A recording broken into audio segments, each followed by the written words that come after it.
देखिए, मैं 2 दिवसीय गुजरात प्रवास पे हम लोग हैं, अहमदाबाद में हैं और अलग अलग जगह कई कार्यक्रम हैं। और जिस तरीके से प्रधानमंत्री मोदी जी ने पूरे देश के हर स्टेट के विकास को सुनिश्चित करने का काम किया है, खासतौर पर गुजरात में हम आए और हमने यहाँ का डेवलपमेंट देखा। ये अपने आप में बताने के लिए काफ़ी है कि हम सबके जो नेता हैं, हमारे प्रधानमंत्री मोदी जी कितने बड़े विजनरी लीडर हैं। आज भारत देश का जो डंका है पूरे विश्व के अलग अलग देशों में बज रहा है चाहे गल्फ कंट्रीज़ हो, चाहे यूरोप कंट्रीज़ हो, चाहे कहीं भी आप देश के दुनिया के किसी भी कोने में जाएंगे तो आप ये देखेंगे कि भारत का आज मान सम्मान, भारत की प्रतिष्ठा, भारत का एक वर्चस्व जो बढ़ा है वो प्रधानमंत्री मोदी जी के मेहनत की वजह से, उनके विजन की वजह से। और हम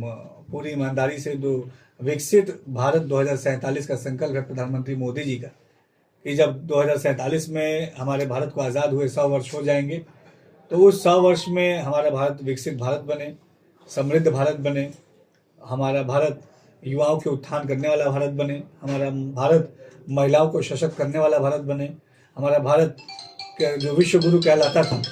उस विश्व गुरु की उपाधि फिर से आज भारत तेजी से विश्व गुरु बनने की दिशा में आगे बढ़ रहा है। एक सशक्त और क्षमतावान देश बन के हमारा भारत उभरा है विश्व के पटल पे, और हम सब अपने नेता प्रधानमंत्री मोदी जी का बहुत आभार व्यक्त करते हैं। देखिए, अलग अलग समाज के, जो हमारे मुस्लिम समाज के, पासमानदा समाज के, खासतौर पे जो प्रधानमंत्री मोदी जी वो पासमानदा समाज की बात करते हैं, वो पासमानदा समाज के अलग अलग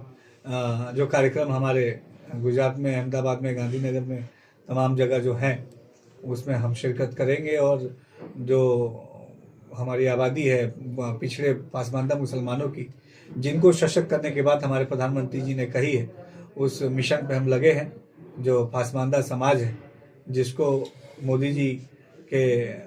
कार्यकाल से पहले जिस पासमानदा समाज के बारे में चर्चा नहीं करते थे, खासतौर पर जो विपक्षी दल हैं जो अपने आप को मुसलमानों का हितैषी बताते हैं, उन्होंने पासमानदा समाज के साथ सबसे ज़्यादा भेदभाव किया। लेकिन प्रधानमंत्री मोदी जी ने अपने कार्यकाल में, चाहे गुजरात का कार्यकाल हो, चाहे उनके देश का कार्यकाल हो प्रधानमंत्री के तौर पे, उन्होंने हमेशा मुस्लिम समाज की शिक्षा की, सुरक्षा की, स्वास्थ्य की, रोजगार की, उनके उद्योग को बढ़ावा देने की बात की। हज की प्रक्रिया शुरू हो गई। अभी हमारे केंद्रीय अल्पसंख्यक कल्याण मंत्री किरेन रिजिजू जी इस समय गल्फ के दौरे पे भी हैं, सऊदी के दौरे पे भी हैं, और हज की व्यवस्थाएं अच्छी हों ये हमारी प्राथमिकता है। हज की यात्रा पे जो हमारे मुस्लिम भाई जाएं, उनको अच्छी से अच्छी व्यवस्थाएं मिले, उनको अच्छी से अच्छी सुविधाएं मिले, उनको हज के अपने सफ़र में कोई परेशानी ना हो। इन तमाम चीज़ों के लिए केंद्र स्तर पे और अलग अलग प्रदेश स्तर पे इसके लिए बैठक भी हो रही है। हमने उत्तर प्रदेश में हो चाहे केंद्र में हो, आज गुजरात में भी हम हज के अपने जो चेयरमैन हैं और हज में कमेटी से जो जुड़े मेंबर हैं उनसे भी बातचीत करेंगे, और हज की व्यवस्थाओं को बेहतर और अच्छा बनाने के लिए हम ईमानदारी से काम कर रहे हैं। देखिए, सकारात्मक तरीके से पासमानदा पिछड़े समाज को आगे ले जाना, ये हमारी मोदी सरकार की प्राथमिकता है। और हमारे गुजरात के भी जो पासमानदा भाई हैं इनके उत्थान को प्राथमिकता पे हमारी मोदी सरकार ने रखा है। और उनकी जो भी समस्याएं हैं, जो भी मांग है, उनके जो भी सुझाव हैं, निश्चित तौर पे उनको गंभीरता से सुना जाएगा। और प्रधानमंत्री मोदी जी उन सब के विचारों को आत्मसात करते हुए उनके विकास के लिए, उनके उत्थान के लिए, उनके तरक्की के लिए जो भी कदम होगा वो हम ज़रूर उठाएंगे। खासतौर पे जो बुनकर पासमानदा, जो अंसारी भाइयों की बात आपने की है, उनके तरक्की के लिए, उनके रोज़गार के लिए, उनके बेटरमेंट के लिए, उनके अपलिफ्टमेंट के लिए जो भी आवश्यक कदम होगा हम ज़रूर उठाएंगे। विपक्ष ने हमेशा हम मुसलमानों को गुमराह करके अपनी राजनीतिक रोटियां सेकी है। मुसलमानों के जज्बातों के साथ खिलवाड़ करना ये विपक्ष का पुराना एजेंडा रहा है। लेकिन आज प्रधानमंत्री मोदी जी के लीडरशिप में हमने मुसलमानों के ओवरऑल डेवलपमेंट के लिए, चाहे उनकी शिक्षा की बात हो,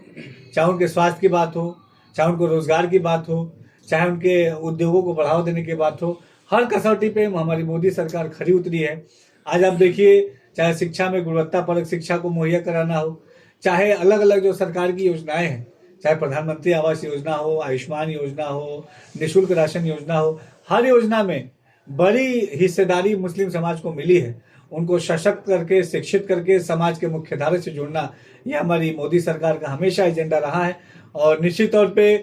मोदी सरकार का जो एजेंडा है उस पर ईमानदारी से धरातल पे हमारी अलग अलग प्रदेशों की सरकारें भी काम कर रही हैं, और विपक्ष केवल और केवल झूठ और भ्रम फैला के जनता को गुमराह करना चाहता है। कि बुलडोजर की जो बात आप कर रही हैं, सकारात्मक भाव के साथ मुस्लिम समाज को खासतौर पर डेवलपमेंट से जोड़ना, ये हमारी सरकार की प्राथमिकता रही है। आज हम उत्तर प्रदेश की अगर बात करें, केंद्र सरकार की बात करें, तो हमेशा, चाहे गुजरात सरकार की हम बात करें, आप देखिए कि मुस्लिम समाज का जो तबका जो विकास की तरफ आगे बढ़ाने का जो हमने काम किया है, उनको उद्योग की तरफ आगे बढ़ाने का काम किया है, उनको अच्छी शिक्षा की तरफ आगे बढ़ाने का काम किया है, और अलग अलग योजनाओं से उनको कनेक्ट करने का काम किया है, तो ये पहले किसी सरकारों में नहीं हुआ। ये केवल और केवल प्रधानमंत्री मोदी जी के नेतृत्व में ये हमने किया है। और आज सही मायनों में अगर